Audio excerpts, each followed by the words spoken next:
Solemne función litúrgica posmeridiana de la pasión y muerte del Señor. El oficio divino de esta tarde se divide en 4 partes, cuyos misterios vamos a explicar sucesivamente. Primeramente hay lecciones, luego siguen oraciones, se continúa con la adoración de la cruz y se termina con la comunión. Estos ritos desacostumbrados anuncian al pueblo fiel la grandeza de este día y al mismo tiempo le hacen sentir la suspensión del sacrificio diario al que reemplaza. El altar se halla desnudo, sin cruz ni candeleros, el atril del Evangelio sin paño. Recitada la hora de nona, el celebrante se adelanta con sus ministros. Los ornamentos negros expresan el duelo de la Santa Iglesia. Llegados al pie del altar se postran sobre las gradas y oran en silencio durante algún tiempo, después de lo cual, dicha una oración, comienzan las lecciones. Primera parte. Las lecciones. La primera parte de este oficio comienza con la lectura de 2 trozos de los profetas y del relato de la pasión según San Juan. En la primera de esas lecturas, tomada del profeta Oseas, capítulo 5, versículo 15 y capítulo 6, versículos 1 al 5, el Señor anuncia sus designios misericordiosos para con su nuevo pueblo, el pueblo de la gentilidad, que estaba muerto y que, después de 3 días, debe resucitar con ese Cristo que todavía no conoce. Efraín y Judá serán tratados de modo distinto. Sus sacrificios materiales no han aplacado a un Dios, que no ama sino la misericordia y que únicamente rechaza a los duros de corazón. La segunda lectura está tomada del Éxodo y pone ante nuestra vista el símbolo del Cordero Pascual, en el momento en que la figura desaparece ante la realidad. Este Cordero es indefecto como el Emmanuel. Su sangre preserva de la muerte a aquellos cuyas moradas están rociadas con ella. Deberá no solo ser inmolado sino servir de alimento a aquellos que por él son salvados. Él es el manjar del viajero, que le come apresuradamente, sin tiempo para detenerse en la rápida carrera de esta vida. La inmolación tanto del Cordero antiguo como del nuevo es la señal de la Pascua. Segunda parte. Las oraciones. La Iglesia, que acaba de repasar, juntamente con sus hijos, la historia de los últimos instantes del Señor, no hace ahora sino imitar a ese divino mediador, que, sobre la cruz, como enseña San Pablo, ha ofrecido por todos los hombres a su Padre sus oraciones y súplicas, mezcladas con lágrimas y acompañadas de un gran clamor. Carta a los Hebreos, capítulo 5, versículo 7. Desde los primeros siglos viene presentando en este día a la majestad divina un conjunto de oraciones, que, abarcando las necesidades de todo el género humano, muestran que es verdaderamente la madre de los hombres y la esposa caritativa del Hijo de Dios. Todos, incluso los judíos, participan de esa solemne intercesión que la Iglesia presenta al Padre de los siglos desde el pie de la cruz de Jesucristo. A cada oración precede un anuncio solemne que explica su objeto. Luego el diácono advierte a toda la asamblea que se ponga de rodillas. Puestos en pie un momento después a la señal del diácono, los fieles se unen a la oración del sacerdote. En el siglo VIII estas oraciones se decían también el miércoles santo. Tercera parte. La adoración de la Santa Cruz. Las oraciones generales han concluido con la súplica dirigida a Dios por la conversión de los paganos. La Iglesia ha terminado su recomendación universal y solicitado para todos los habitantes de la tierra la efusión de la sangre divina que brota, en este momento, de las venas del hombre Dios. Volviéndose ahora a los cristianos sus hijos, conmovida ante las humillaciones del Señor, los invita a disminuir el peso, dirigiendo sus homenajes hacia esa cruz hasta ahora infame y en adelante sagrada, bajo la cual camina Jesús hacia el Calvario y de cuyos brazos penderá hoy. Para Israel, la cruz es un objeto de escándalo, para los gentiles un monumento de locura. Primera carta a los Corintios, capítulo 1, versículo 23. Nosotros, cristianos, veneramos en ella el trofeo de la victoria de Cristo y el instrumento augusto de la salvación de los hombres. Ha llegado, pues, el momento en que debe recibir nuestras adoraciones por el honor que el Hijo de Dios se ha dignado hacerle, regándola con su sangre y asociándola así a la obra de nuestra redención. No hay día ni hora más indicada en el año para rendirle nuestros homenajes. La adoración de la cruz comenzó en Jerusalén en el siglo IV. La emperatriz Santa Elena había hallado recientemente la verdadera cruz, y el pueblo fiel deseaba contemplar, de cuando en cuando, este árbol de vida cuya milagrosa invención había colmado de gozo a la Iglesia entera. Se determinó que se expusiese a la veneración de los cristianos una vez al año, el Viernes Santo. El deseo de contemplarla llevaba todos los años una multitud inmensa de peregrinos a Jerusalén para la Semana Santa. La fama llevó por todas partes los relatos de este ceremonial, pero no todos podían aspirar a verla ni una vez siquiera en la vida. La piedad católica quiso gozar al menos por imitación de una ceremonia que muchos no podían gozar en su realidad. Y hacia el siglo VII, se pensó repetir en todas las iglesias, el Viernes Santo, la ostensión y adoración de la cruz que tenía lugar en Jerusalén. No se poseía, es verdad, sino la figura de la cruz verdadera, pero, puesto que los honores rendidos a este madero sagrado iban dirigidos al mismo Cristo, los fieles podían ofrecerle honores semejantes, aun cuando no viesen ante sus ojos el madero mismo que el Redentor había regado con su sangre. Tal fue el motivo de la institución de este rito, que ahora va a tener lugar, y en el cual la Iglesia nos invita a participar. En el altar el celebrante se quita la capa pluvial y permanece en pie junto a su asiento. El diácono con los acólitos va a la sacristía para traer a la Iglesia la cruz en procesión. Cuando llegan al presbiterio, el celebrante recibe de manos del diácono la Santa Cruz y se pone al lado de la epístola y allí, de pie, en el plano, vuelto hacia el pueblo, descubre un poco la parte alta de la cruz y canta en un tono de voz moderado. He aquí el madero de la Santa Cruz. Después prosigue ayudado de sus ministros que cantan con él, en el cual ha estado suspendida la salud del mundo. Entonces toda la asamblea se pone de rodillas, y adora la cruz mientras el coro canta. Venid, adorémosla. Esta primera ostensión representa la primera predicación de la cruz, la que los apóstoles se hicieron entre sí, cuando, no habiendo recibido todavía el Espíritu Santo, no podían hablar del misterio de la redención sino con los discípulos de Jesús y temían llamar la atención de los judíos. Por eso el sacerdote no eleva la cruz sino un poco. Este primer homenaje es ofrecido en reparación de los ultrajes que el Salvador recibió en casa de Caifás.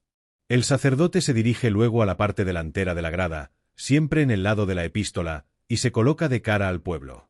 Sus ministros le ayudan a descubrir el lado derecho de la cruz, y después de haber descubierto esta parte del instrumento sagrado, la muestra nuevamente al pueblo, levantándola, esta vez, un poco más que la primera y cantando en un tono superior. He aquí el madero de la cruz. El diácono y el subdiácono continúan con él, en el cual ha estado suspendida la salud del mundo. La asamblea se pone de rodillas, adora la cruz mientras el coro canta. Venid, adorémosla. Esta segunda manifestación más gloriosa que la primera representa la predicación del misterio de la cruz a los judíos, cuando los apóstoles, después de la venida del Espíritu Santo, echan los fundamentos de la Iglesia en el seno mismo de la sinagoga y conducen las primicias de Israel a los pies del Redentor.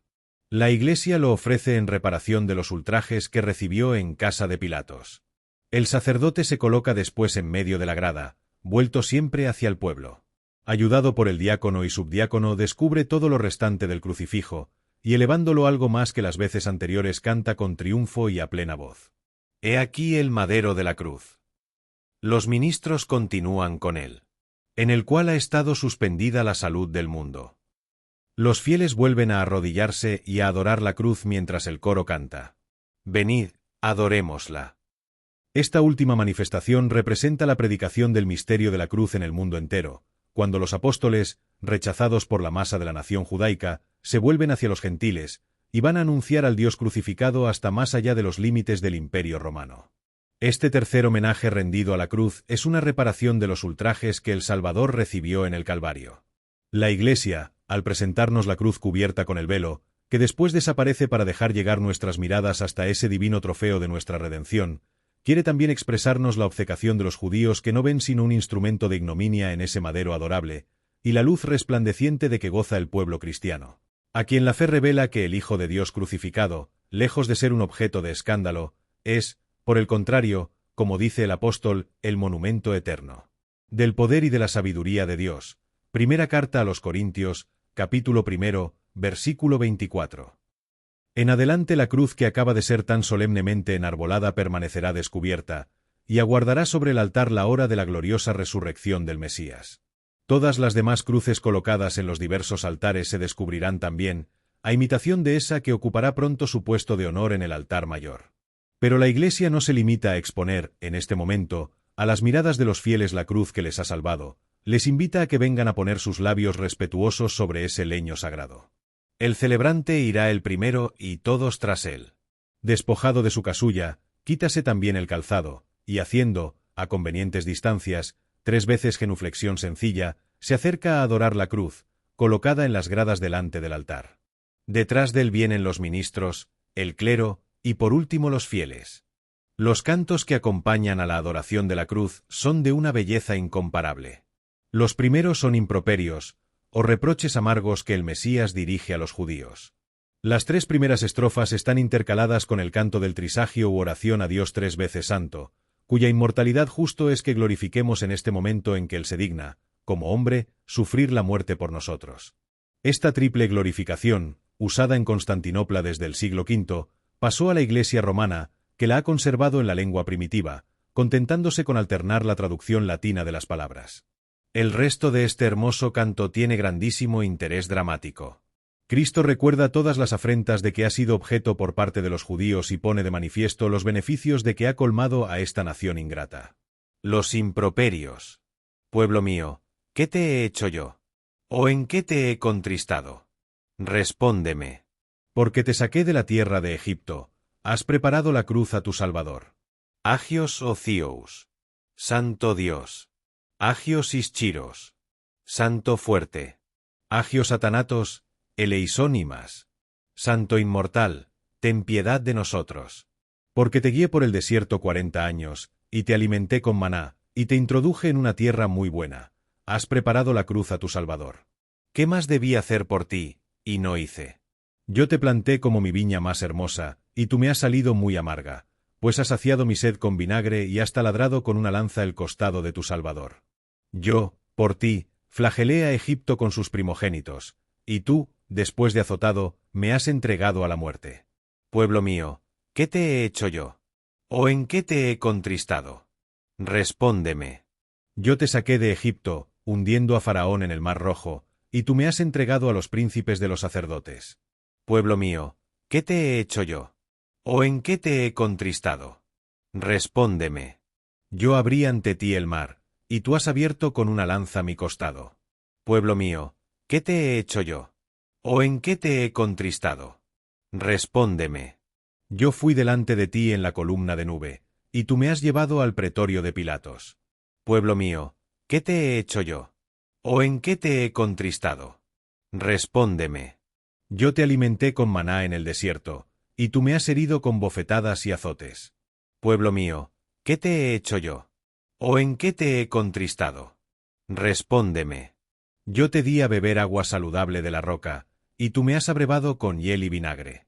Pueblo mío, ¿qué te he hecho yo? ¿O en qué te he contristado? Respóndeme. Yo, por ti, herí a los reyes de los cananeos, y tú has herido mi cabeza con una caña. Pueblo mío, ¿qué te he hecho yo? ¿O en qué te he contristado? Respóndeme. Yo te di un cetro real, y tú has dado a mi cabeza una corona de espinas. Pueblo mío, ¿qué te he hecho yo? ¿O en qué te he contristado? Respóndeme. Yo te exalté con gran poder, y tú me has suspendido en el patíbulo de la cruz. Pueblo mío, ¿qué te he hecho yo? ¿O en qué te he contristado? Respóndeme. A los improperios sigue esta solemne antífona, en que el recuerdo de la cruz se une al de la resurrección para gloria de nuestro Redentor. Antífona. Adoramos tu cruz, Señor, y alabamos y glorificamos tu santa resurrección, porque, por el leño de la cruz, vino el gozo a todo el mundo. Si la adoración de la cruz no ha terminado aún, se entona el célebre himno Crux Fidelis, que Venancio Fortunato, obispo de Poitiers, compuso en el siglo VI, en honor del árbol sagrado de nuestra redención. Una de las estrofas, dividida en 2, sirve de estribillo mientras dura el canto. Al fin de la adoración, una vez que todos los fieles han rendido su homenaje a la Santa Cruz, se la coloca sobre el altar y se da principio a la cuarta parte de la función litúrgica. Cuarta parte. La comunión. De tal manera ocupa hoy, en este aniversario, el pensamiento de la Iglesia el recuerdo del sacrificio consumado este mismo día sobre el Calvario, que renuncia a renovar sobre el altar la inmolación de la divina víctima, limitándose a participar del sagrado misterio mediante la comunión. Antiguamente todo el clero y los fieles eran admitidos a esta gracia, pero durante largo tiempo esta costumbre había caído en desuso y sólo el celebrante podía comulgar. Ahora, en 1956, la Iglesia ha vuelto a tomar la tradición antigua y en adelante todos los fieles podrán comulgar el cuerpo del Señor, inmolado en este día para su salvación, a fin de recibir más abundantemente los frutos de la redención. El diácono, acompañado de 2 acólitos, se traslada al monumento, toma el copón del tabernáculo y lo lleva al altar mayor. Mientras se dirige al altar, la Escolanía canta algunas antífonas. Adoramoste, Cristo, y te bendecimos, pues por tu Santa Cruz redimiste al mundo. El árbol nos sedujo, la Santa Cruz nos ha rescatado, el fruto de un árbol nos sedujo, el Hijo de Dios nos ha rescatado. Sálvanos, Salvador del mundo, tú que por tu cruz y por tu sangre nos has libertado, oh Dios nuestro, te lo suplicamos, socórrenos. Llegado al altar, el diácono deja sobre el corporal el sagrado copón, el preste sube a su vez y recita en voz alta el preámbulo de la oración dominical. Después, como el Padre Nuestro es una preparación para la comunión y ya que todos deben comulgar, clero y fieles lo recitan a una con el celebrante, solemnemente, con gravedad, distintamente y en latín. Unámonos con confianza y solicitud a las 7 peticiones que ella encierra, en esta hora en que nuestro divino intercesor, extendidos los brazos sobre la cruz, las presenta por nosotros a su Padre. Este es el momento en que él obtiene del Padre que toda oración dirigida al cielo por su mediación sea escuchada. Después del Padre Nuestro el preste añade en voz alta una oración que en todas las misas se dice en secreto. En ella pide nos veamos libres de los males, exentos de pecado, establecidos en la paz. Recita también en voz baja la tercera de las oraciones que preceden a la comunión en las misas ordinarias.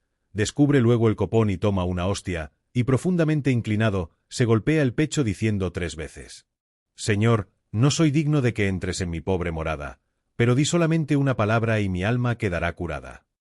Se comulga a sí mismo con respeto, se recoge algunos instantes y luego da la Sagrada Comunión, como de costumbre, al clero y a los fieles asistentes. Terminada la comunión el celebrante se purifica los dedos en un vaso, los enjuga con el purificador, encierra el copón en el tabernáculo y, de pie en medio del altar, dice como acción de gracias y en tono ferial las 3 oraciones siguientes. Suplicámoste, Señor, que sobre tu pueblo que acaba de celebrar devotamente la pasión y muerte de tu Hijo descienda una copiosa bendición, llegue el perdón, se otorgue el consuelo, aumente la fe y se asegure la redención eterna. Por nuestro Señor Jesucristo tu Hijo, que vive y reina contigo en la unidad del Espíritu Santo y es Dios por los siglos de los siglos. Amén. Omnipotente y misericordioso Dios, que nos reparaste con la gloriosa pasión y muerte de tu ungido, conserva en nosotros la obra de tu misericordia, para que, por la participación de este misterio, vivamos perpetuamente consagrados a ti. Por nuestro Señor Jesucristo tu Hijo, que vive y reina contigo en la unidad del Espíritu Santo y es Dios por los siglos de los siglos. Amén. Acuérdate de tus misericordias, oh Señor, y santifica con tu eterna protección a tus siervos, en cuyo favor Jesucristo, tu Hijo, derramando su sangre, instituyó el misterio pascual. Por nuestro Señor Jesucristo tu Hijo, que vive y reina contigo en la unidad del Espíritu Santo y es Dios por los siglos de los siglos. Amén. El celebrante y los ministros descienden luego del altar y vuelven a la sacristía. En el coro se recitan completas, apagadas las velas y sin canto. Luego se traslada en privado la Sagrada Eucaristía al lugar donde ha de reservarse y ante la cual arderá una lámpara como de costumbre.